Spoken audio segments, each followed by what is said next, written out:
Alors, les petites nouveautés là, à mi-parcours, c'est dans la partie nord là, du bâtiment. Donc on a dégagé un niveau de galets qui correspond vraisemblablement au niveau d'occupation. En tout cas au dernier niveau d'occupation qui est attesté dans ce secteur. Qui fonctionnait avec le seuil dont on a confirmé l'identification, qui a été en partie arraché à la suite de l'abandon du bâtiment. Donc le dispositif n'est pas complet, mais au moins on sait maintenant que c'est assez certainement que c'est un seuil.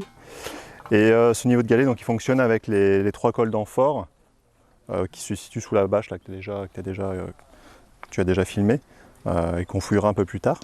Et surtout là, ce qu'on a mis en évidence ces derniers jours, c'est on avait de part et d'autre de l'endroit où je me trouve, on avait vraiment des différences au niveau de la stratigraphie. Et en fait, ça coïncide avec cette limite là qui apparaît devant nous, qui correspond à un radier de mur, qui vient donc séparer l'espace, séparer en deux l'espace de ce bâtiment. Donc avec une partie, un local plus réduit, on va dire, du côté nord, quelque chose de plus vaste côté sud. Ce mur, il est un peu curieux, là, il nous interroge un peu parce qu'il n'est pas tout à fait parallèle en fait au mur de façade nord. Il est légèrement de biais. Et il semblerait qu'il soit en revanche parallèle au mur de façade sud, qui lui aussi est légèrement de biais. On a un peu du mal à le lire parce qu'il a été arraché. Mais voilà, au niveau de l'articulation des murs, du plan, on a des choses qui ne sont pas très orthogonales, on va dire.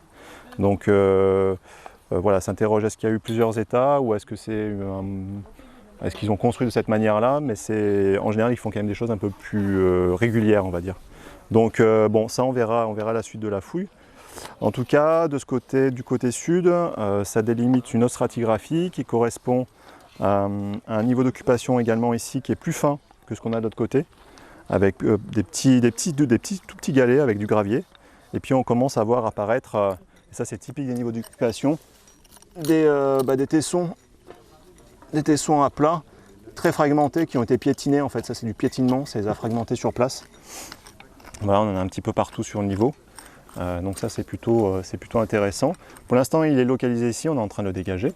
Et par-dessus on avait une couche qui correspond un petit peu à l'abandon en fait, de cette partie du bâtiment. Et cette couche, elle vient recouvrir aux abords de ce foyer là qu'on avait repéré dès le départ. Elle vient recouvrir des amas de vases en fait, qui ont éclaté, qui sont ici. Autour là c'est sec mais on ne voit pas très bien, mais c'est très rubéfié, ça a brûlé également. On trouve la même chose de l'autre côté du foyer avec une grosse panse là-bas qui s'est brisée sur place. On le voit également là près du sachet, il y a une anse d'amphore, a priori une anse d'amphore étrusque. Et puis ce qu'a dégagé Victoria là, à peu près au centre de l'espace, on a ce qu'on avait déjà aussi en partie repéré, un foyer. Donc avec sa sole qui est partiellement conservée.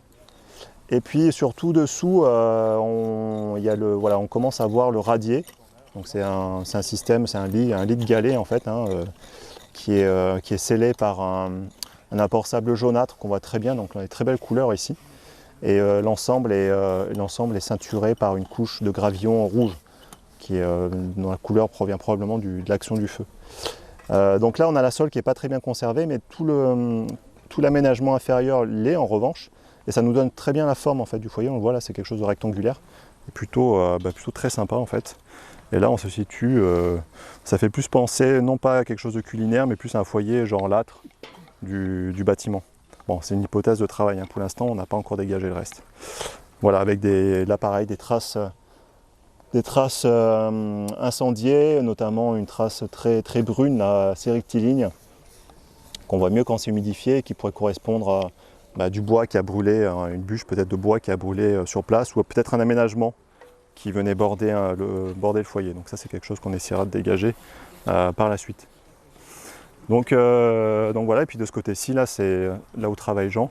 C'est pareil, on a encore une série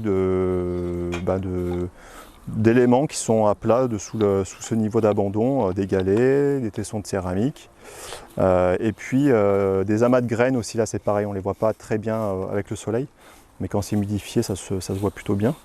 Et puis des traces de rubéfaction qui laissent à penser que cette partie de l'édifice a brûlé en fait. L'amas de graines il est ici pour l'instant là. Ouais, il est là. Mais là tu verras rien, la lumière elle est pourrie. Hein.